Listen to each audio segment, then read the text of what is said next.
We got Clayton Safety on the line from Rivals, thewolverine.com, breaking down Michigan, of course, for us here at Mark Rogers TV, the voice of college football. We deliver content every day, live streams. Got to subscribe, hit that bell for the notifications. That way you know when we're going live. And please hit the like button. If you enjoy the content, then that's part of the process.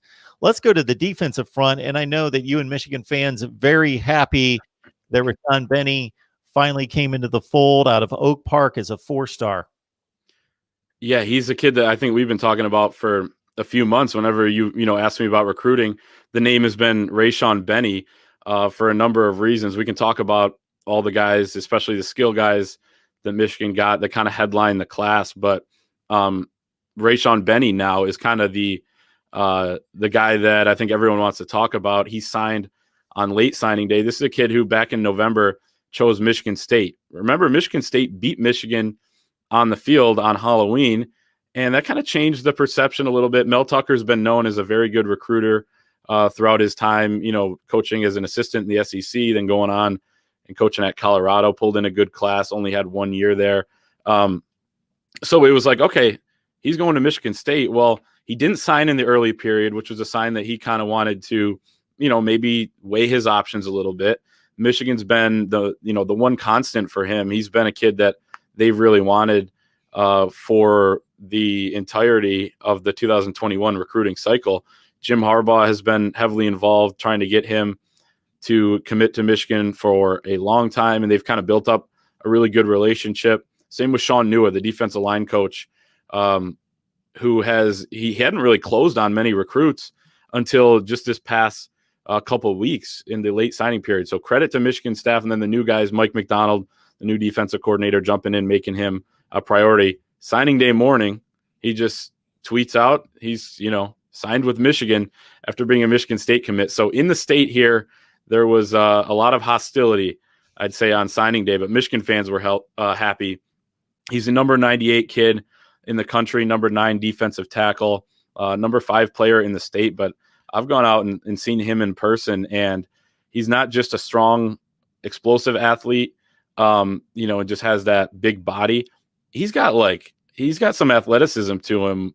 He could play offensive tackle. He was actually listed as that until just recently when everyone started recruiting him on the defensive side, which is where he wants to play at the college level. But this is going to be, it's just a massive pickup for Michigan, not only because he's a great player, but because they're thin at D tackle.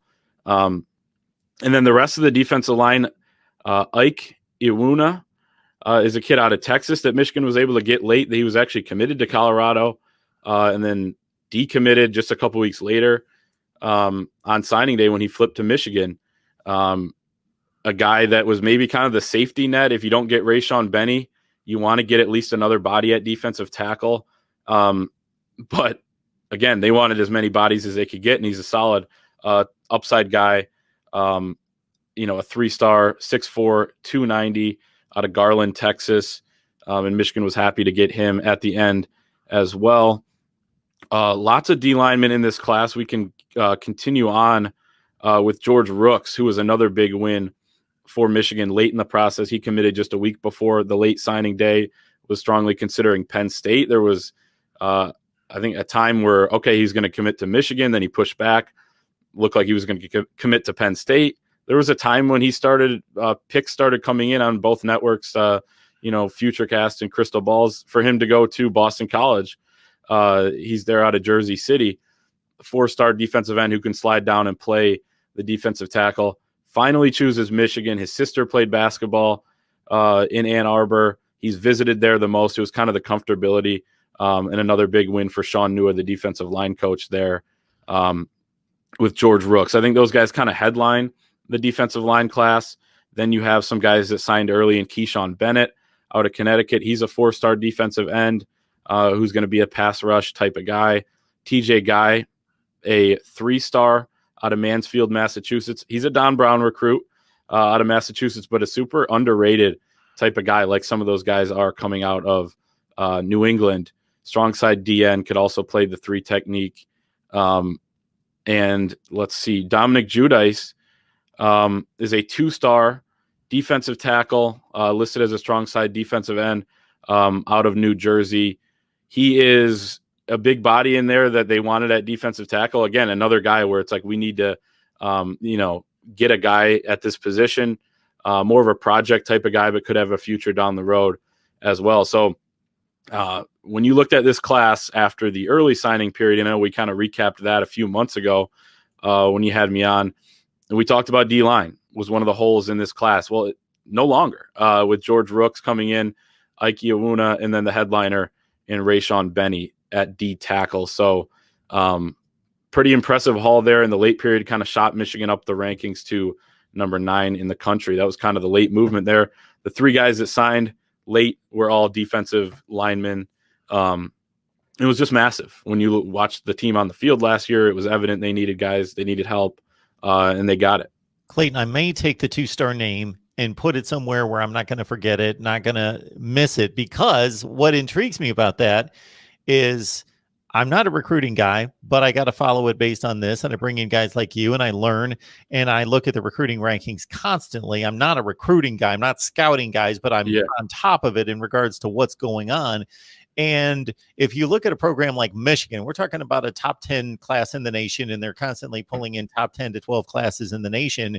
You're usually going to see the 1 or 2 5-stars and then the like 12 or 13 4-stars when you see the 3 columns, and then you're going to see the rest of 3 stars. And if you add up those 3 columns, you're going to get the total number of commits for the class. So for Michigan to go after a 2-star, they must really like him.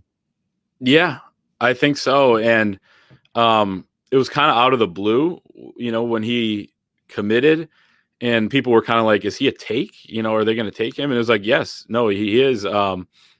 Again, like, I think Michigan's kind of switched philosophies a little bit here now that they've decided to hire some more, guys with the reputation that these guys are really good recruiters. You need to be both. You need to develop as well at the next level. But this kid committed last year when Michigan was more, taking guys that are a little off the radar. Then you try to get the big fish that you feel like you can get. And he was one of those guys. At the same time, we know they like him, and he's going to be a project. But like we said, I mean, I wouldn't be shocked if he was, contributing down the road at Michigan either. And stars are big, but they don't mean everything. So, and I think Dominic Giudice is one guy that'll try telling you that as well. I think there's a balanced approach there. If Michigan brings in the 47th ranked class in the country, then there's an issue. Right. But they can't just be chasing stars. If they like a kid and they trust their ability to scout and develop, and you go after and don't worry about what anybody else has to say. Mm-hmm. No question about that. Yeah, Keyshawn Bennett, 12th rated defensive end in the country, number 1 player out of the state of Connecticut. You really highlighted George Rooks and some interesting storylines and connections there to the university as a top 250 player there on Rivals list.